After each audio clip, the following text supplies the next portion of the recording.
Hi everyone, I'm Rob. As am I. I am a Rob as well. Yes, and today we're talking about why we love fighting games. So, welcome to Press X. Before we go any further, please do hit that subscribe button and ring that notification bell. We do need all the support we can get to raise the channel to the next level. Yes. The next level is always a better level. Yeah, we're going to stand there and power up and while everybody clicks subscribe and rings the notification bell. Yes. But last week we talked about why we love point-and-click games. Bit of a loving, that. Yeah, it was. Okay. A little bit more complicated this week is why do we love fighting games? Because we like violence. Well, that's my... I mean, I'll be honest, I'm at the perfect era to be absolutely head over heels in love with fighting games. Because when I was in primary school, which would have been... What's it in America? It's junior school, is it? Elementary. Elementary. Yeah, elementary. In elementary school, that was when the fuss... That was Mortal Kombat. All this, ban this silk filth. Oh, it's violence. Oh, think of the children. Will somebody please think of the children? Why?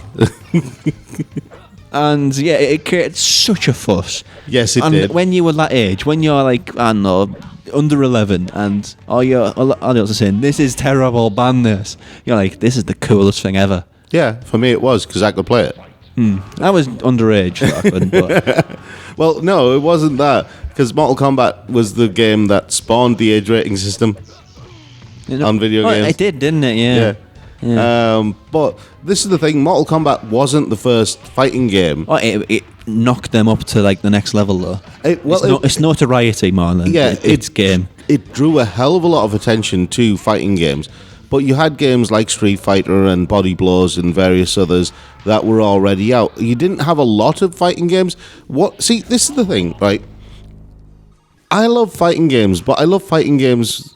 One of my earliest memories of a fighting game was games like International Karate Plus, which I think is a lot of fun, especially as it was basically joystick with one button gameplay. That's going back a way. Yeah.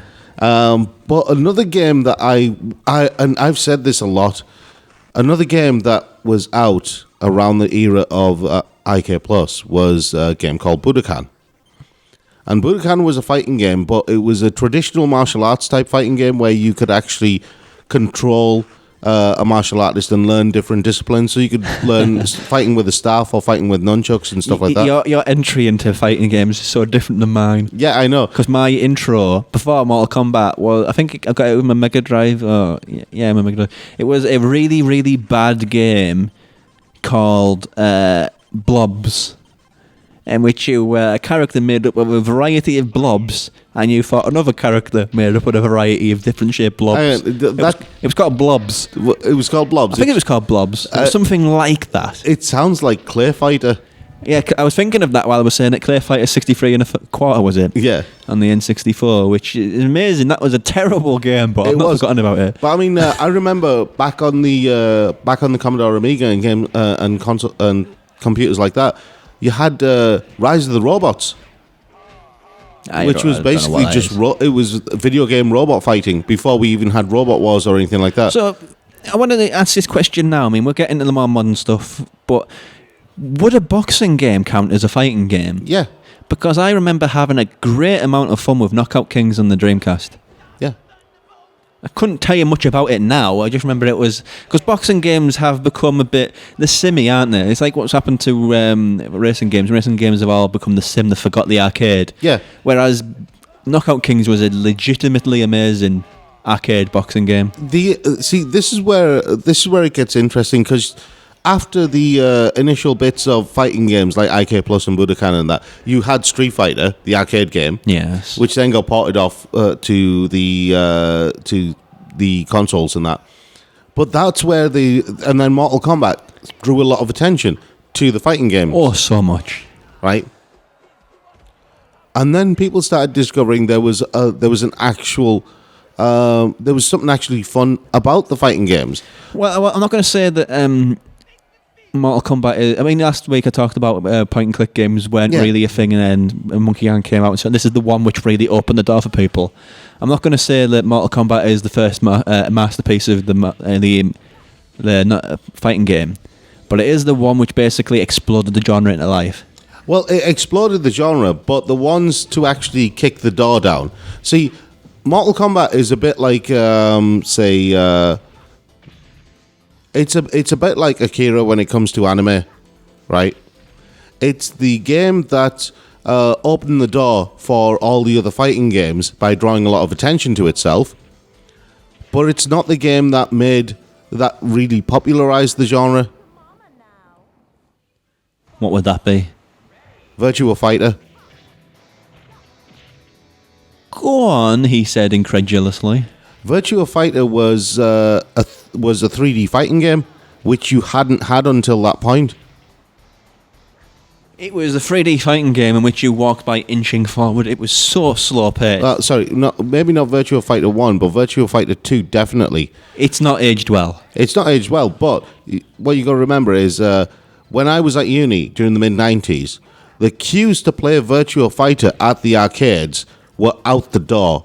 And then Tekken came along, and that developed even bigger queues. Yeah, I mean, I was always, when I was growing up, I preferred Soul Blade, Soul Calibur, Yeah. it's now become. That came out later. But the thing is, the whole idea of competitive fighting started with Street Fighter.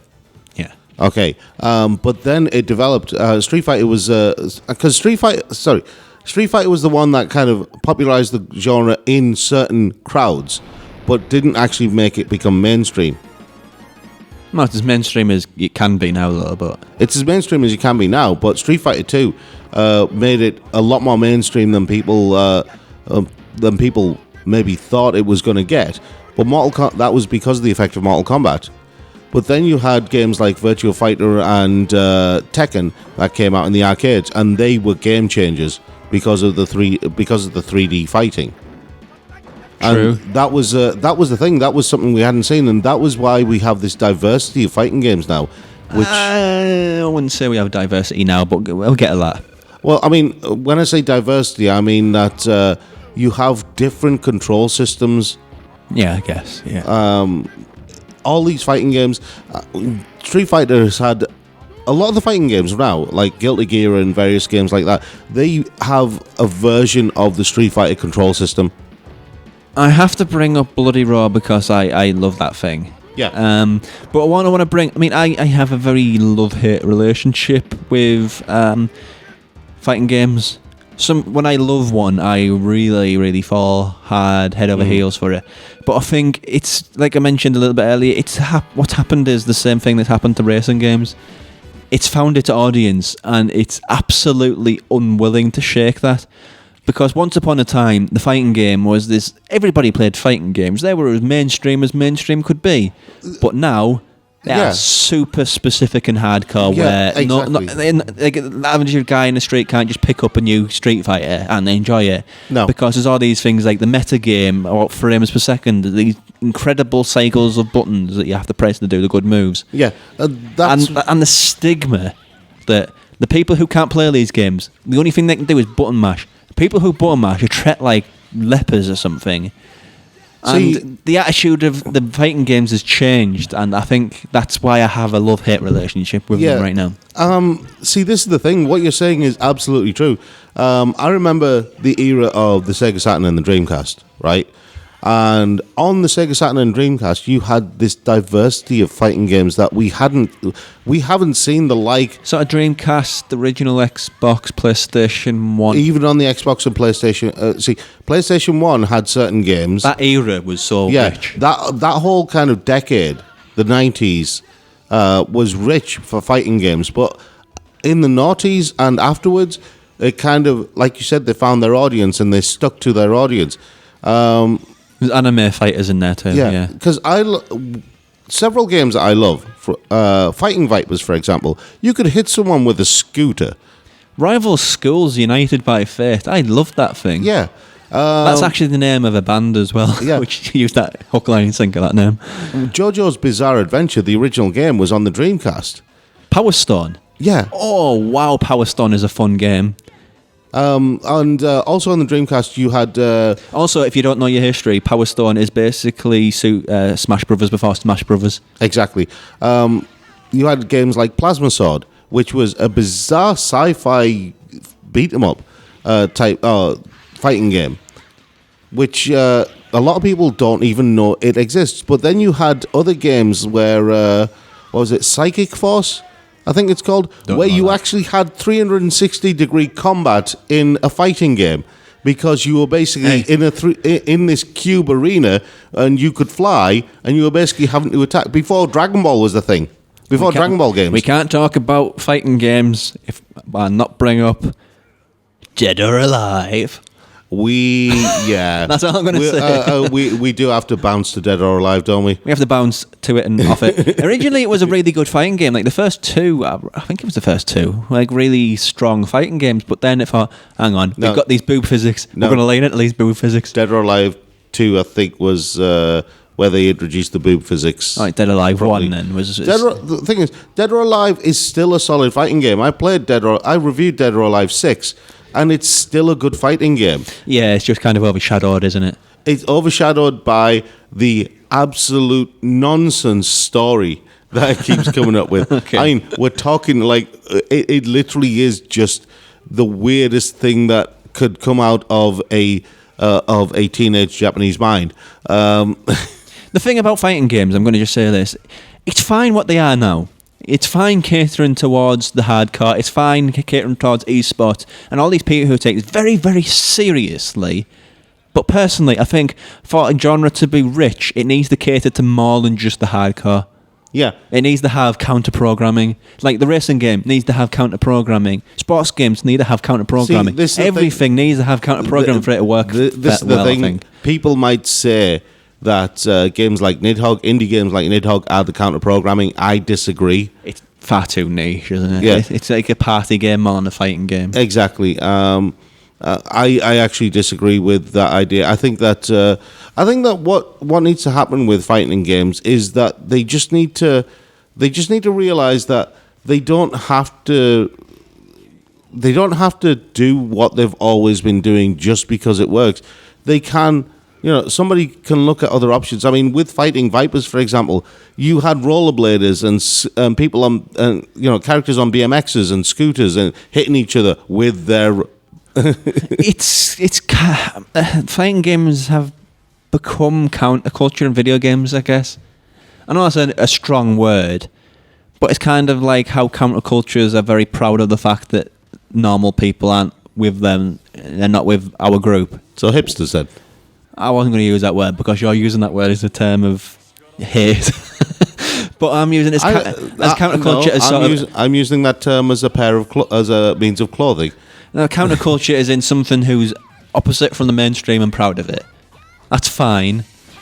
But I think for fighting games to move forward and go back to its golden era, it needs to have that broadness for anybody to be able to pick up a fighting game and love it. I'll tell you, right, what I would love to see, right, and it feels also. I'm just going to say this. It feels like we're bashing on fighting games here, but I am genuine. I'm saying this because I'm disappointed that there can be more. I love them, but I feel like there could be more. But go on. All right. I put this forward years ago, right? I said, if you want to do a fighting game competition, then do it properly. So have it tiered. Have basically different tiers, and they get trickier as you go along. And at the bottom tier, you have something like International Karate Plus, right? Okay. You start off simple.